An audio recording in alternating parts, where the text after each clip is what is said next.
welcome back to my channel.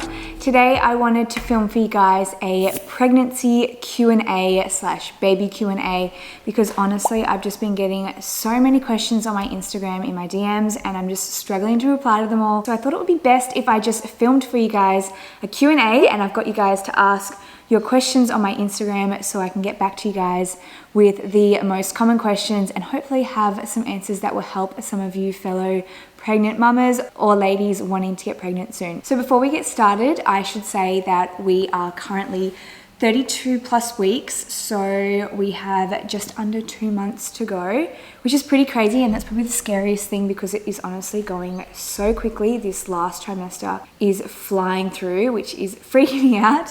And I've also got a pink drink. I'm trialing a new probiotic drink to have in my mornings. I'm honestly obsessed with it. I'll let you guys know what I think of it after I've had it for a few weeks. So let's get started on the pregnancy slash baby Q&A. Okay, so let's start with some of the really common ones. So the first question I'm going to start with, because this one keeps popping up loads, a lot of you want to know if we are going private, public, if we're having a home birth, hospital birth. We are going to be having a hospital birth. It's my first birth, so I totally wouldn't feel comfortable doing it at home just because, like, if anything was to go wrong, I would be much more comfortable in a hospital setting where we have access to all of the medical equipment and all that kind of stuff. And we have also decided to go with a private obstetrician, and I think it's again because it was my first birth. I just felt more comfortable going with someone privately that I would see the same person every 2 to 4 weeks. I can establish a relationship with the obstetrician and really just feel comfortable in my first birth. We get to see our baby at the moment every 2 weeks. It's just been a really great experience so far. The second question, which is really common, is are you scared for birth slash labor? And on top of that, a lot of people are asking about the hypnobirthing course that we're doing, what we think of it, and if my perceptions or my fears around birth have changed since doing it. So firstly, am I scared?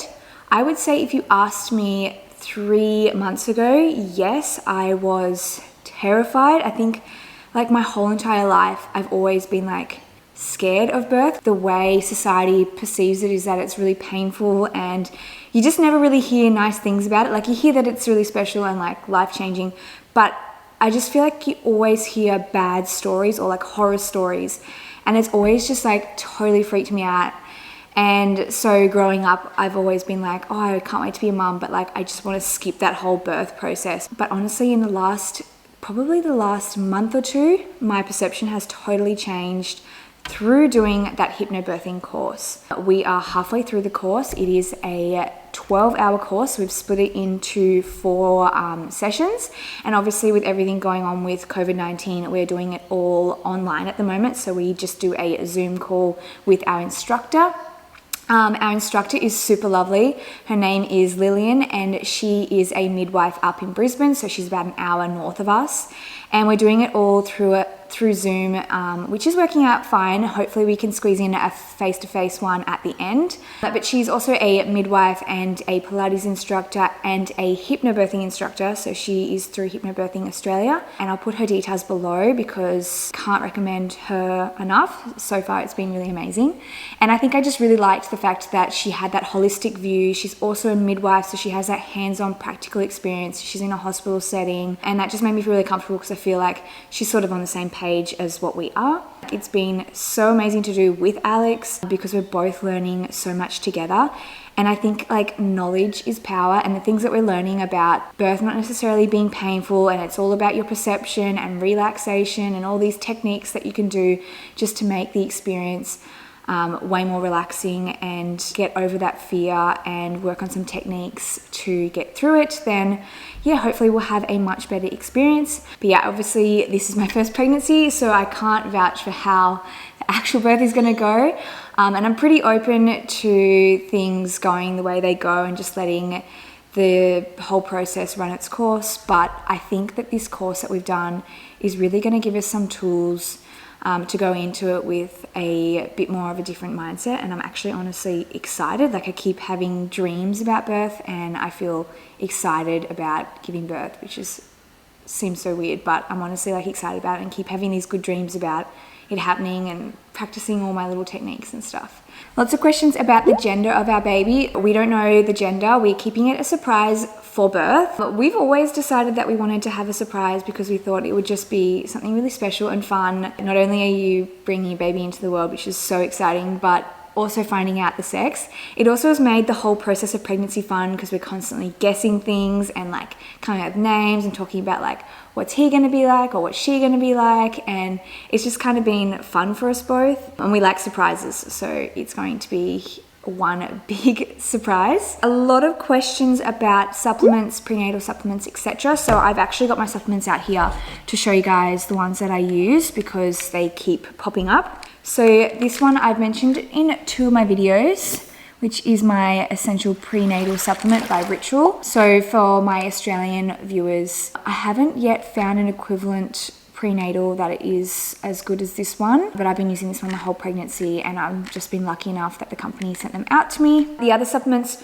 which I've just started taking, and that's just because I wanted to, I don't know, I feel like my skin was just feeling a little bit dull and I've had some pregnancy changes in skin, so I am trialing out these new supplements, and this is a collagen, so it's a vegan collagen. Technically there is no such thing as vegan collagen because collagen does come from animal sources, but this is basically like a collagen booster. So it's got lots of ingredients in there like biotin, silicon, sea buckthorn, rosehip extract, grapeseed extract, vitamin E, and vitamin C. So these are all like skin boosting, collagen boosting, beautifying ingredients. So yeah, I want to give these a trial and I'll let you guys know what I think of them after I've been using them for a while. And then the last one is a probiotic. I always take a probiotic, and this is the one that I'm currently using.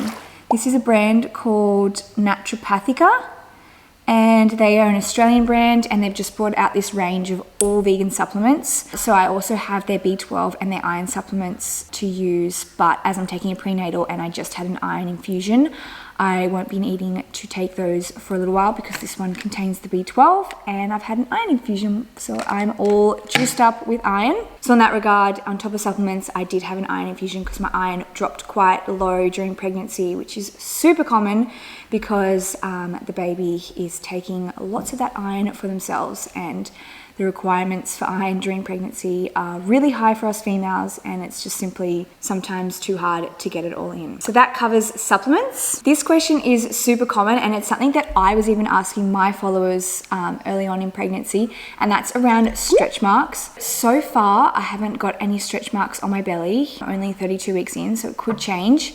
This is the product that I've been using, and it's this Weleda stretch mark oil. And I have been massaging this on my belly, or getting Alex to massage it on my belly every night before bed, and sometimes in the mornings as well. I don't know if that's the reason why I don't have stretch marks, because it could also be genetics. My mum had me and my sister twins, and she didn't get any stretch marks. And the other thing I'm doing is trying to stay really hydrated. So drinking lots of water and mixing things into my water so that I drink more like probiotics, or mixing in some lemon juice or apple cider or something so that I drink more water throughout the day. How I'm keeping fit and what things I have changed. I am still running. I love running, and I guess the main message for pregnancy and exercise is if you didn't do it before pregnancy, don't take it up now.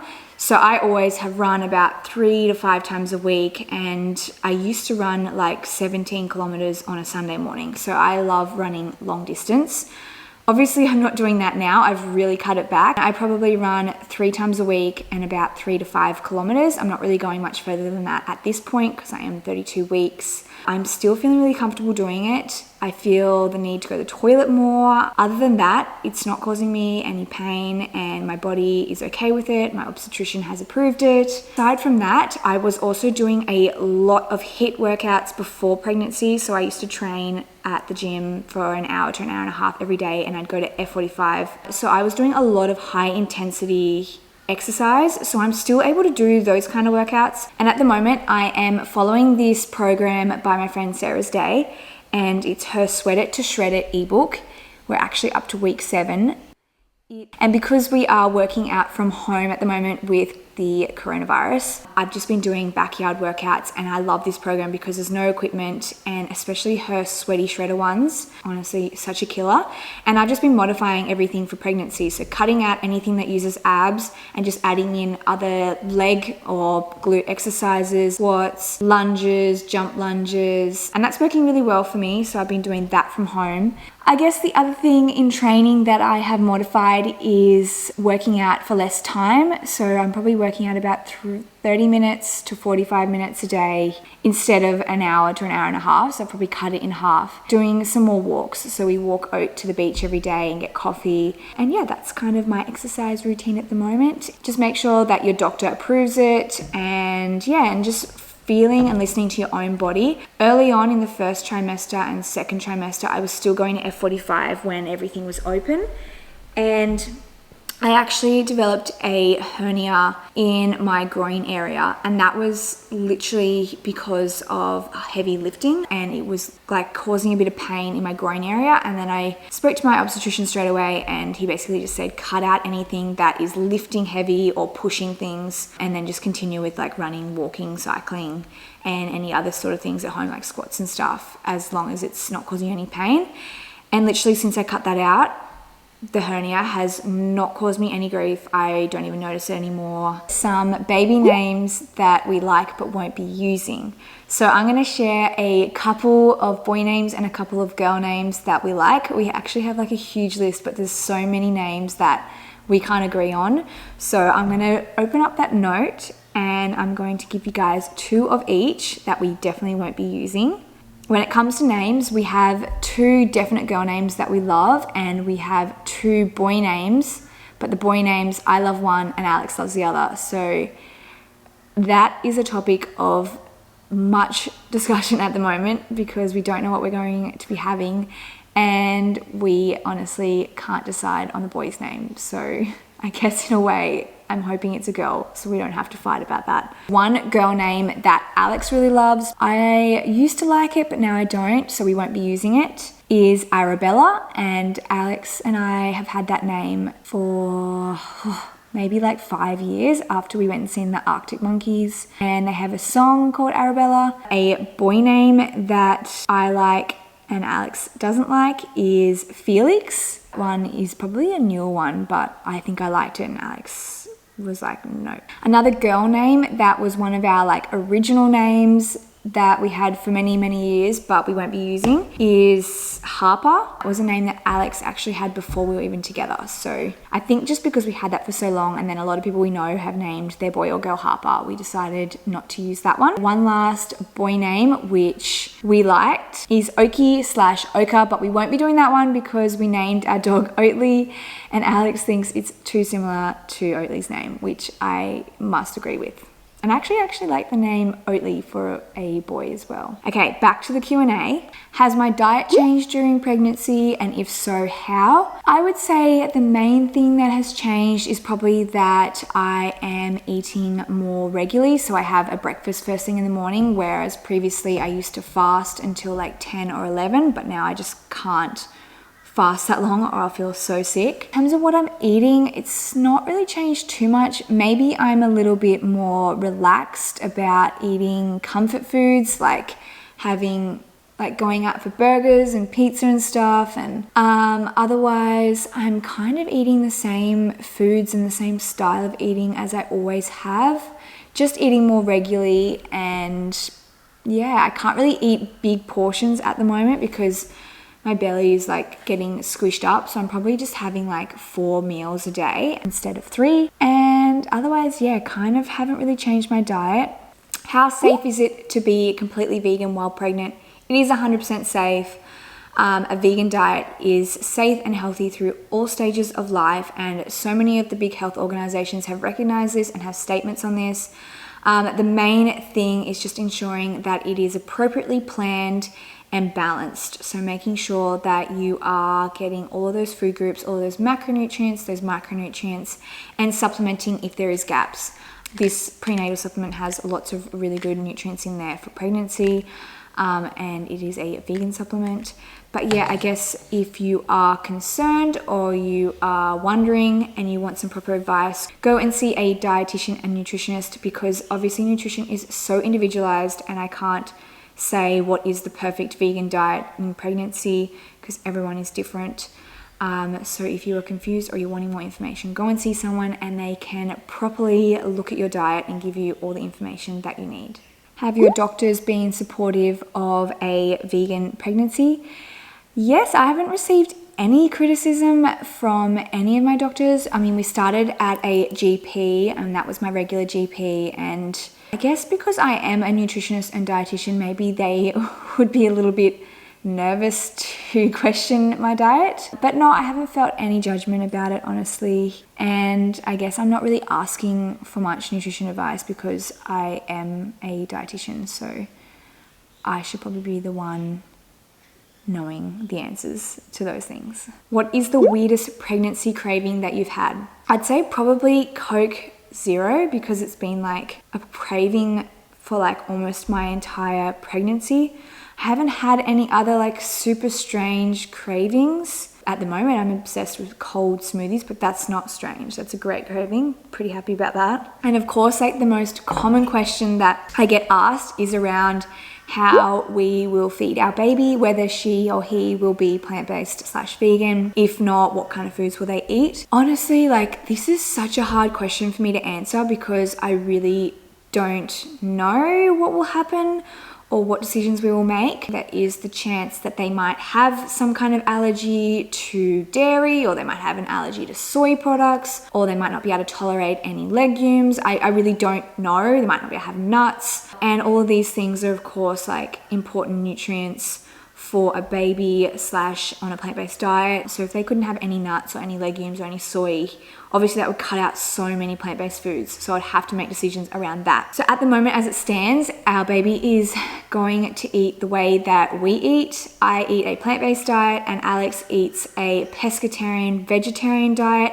So I think our child essentially will just eat the same way we do and eat a mostly plant predominant diet. It's easy to feel like super pressured by people online about how you should feed your child and what diet you should feed them. But I'm honestly just going to do what's comfortable for both us. We are the parents and we'll know what's best for our child. And I'm just going to try block out all of those judgments that come from the outside and just concentrate on what we want to do. And at the moment, that's what we're going to do. Next question is, what is your birth plan? Well, I'm pretty open to our birth just taking its course and seeing what happens. I don't want to have too strict of plans that I feel, I guess, really disappointed or get really angry if it doesn't go to plan. Obviously, the plan is to have a healthy baby at the end of the birth, so anything to make that happen. I guess in my like ideal world and what we are planning for would be that we go to the hospital when I'm in labor and the water birthing suite is free so that we can get in, and I hope to have a water birth in the suite there. I would like it to be natural. I would ideally not like to have to use any drug interventions such as epidurals. Also, like if I need to use one or I'm, it's just not progressing because I'm in too much pain or something, I'm open to it. I guess just in an ideal world, I would prefer to have a water birth. And if you want to have a water birth, you can't have an epidural because it's contraindicated. So ideally a natural water birth. Are you going to be having more kids? We think we'll have 2, maybe 3, but at the moment we think 2. We'll see. What has been the hardest thing of pregnancy and what's it like being pregnant through COVID-19? I mean, I don't know pregnancy not in COVID-19 because that's all I've known. I've had a couple of breakdowns, couple of emotional episodes or days where I just felt really overwhelmed and upset by it. But the last month I've felt a lot better and just concentrating on the baby and the next stage for us. I guess the hardest thing about the whole COVID-19 thing has been that we can't see family and friends. My parents don't live near me. One's in another state. The borders are closed. Can't see a lot of my friends. I've been able to see a couple of them, but I really would have liked to have had a baby shower with all of my close family and friends to celebrate our baba, but we'll probably just do something after the birth.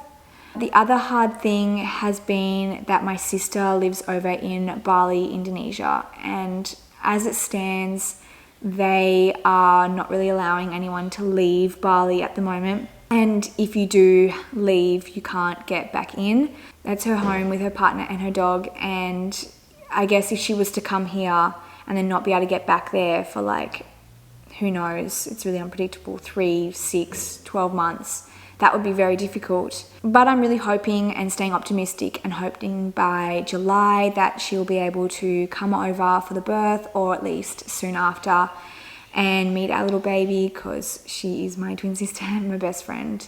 And I guess that's been the hardest thing for me, going through COVID-19 and being pregnant. I had my little emotional days, had my cries, and just thought, you know, it could be worse. And there's a lot of other women going through this too.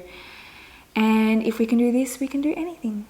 And I guess with body image, it can be kind of scary. And that was one of my biggest fears going into pregnancy, was about how much weight I would gain and how I would feel about my body changing. I'm someone who has in the past definitely struggled with body image issues and orthorexia. So I was very nervous about how I would feel about gaining extra weight and things just changing and losing fitness, etc. I've been tracking my weight gain and it has been tracking healthily, so I'm happy about that. And I guess just like one of those things you have to get over with is that you are going to gain weight, you are growing another human, your body is going to change, and it's kind of just like becoming a little bit more selfless and realizing that your body is changing, but it's for such a good cause. It's for something so exciting. You don't need to put pressure on yourself to be back to your normal previous pre-pregnancy self straight away or ever, but like, you're not going to look like this or feel like this forever, and you're going to have an amazing child at the end. And I think that's been the most comforting thing for me, is just like ignoring all the negatives and trying to block it out. Like if I ever say to Alex, oh, I feel so fat, he just says, you're not getting fat, you're pregnant, you're growing a human. Don't use those words. Instead, use words like I'm really pregnant, or like I'm growing a big baby, or like my hips are getting bigger because I'm, you know, got to birth a baby. Like just try to like think of the positives to do with it and have some positive things to say about it rather than negative, because yeah, I guess like it's all about your perception, and we all have our bad days. Like I have some days where I'm like, oh, I feel like I'm just like really puffy, and then I have other days where I'm like, you know what, I'm still like 32 weeks, I'm still working out, I'm eating really healthy, I feel good. So I've gained like 10 kilos, but like I have this huge big baby in my belly and all this extra fluid, and I feel good, and that's all that matters. I hope that was helpful. This isn't a common question, but I like this one. What food will you be most disappointed about if your baby doesn't like it? Avocados. Oh my God. If they don't like avocado, are they our child? I don't know. There has been a few questions about whether we will film a birth/labor vlog. Still undecided. If we can have more than one person, at the moment I can only have Alex in the birthing suite with me, but if we can have someone else, possibly I'll look at getting a birth photographer and videographer to get some beautiful clips for the memories. And then from there, I'll decide if it's something that I want to share. But let me know, guys, if it's something that you would like to see and why, maybe like what would be helpful about it. I've watched lots of birth vlogs myself, so I do find them very helpful and really beautiful to watch. It's such a special thing. So yeah, it's something that we're open to, but we will see. And I am going to wrap up this Q&A here because it is going for a long time. I hope that I have answered all of your most pressing questions, and if there's anything that I've missed, just comment them down below and I will get back to them. And thank you guys so much for tuning in. I will see you all in the next video.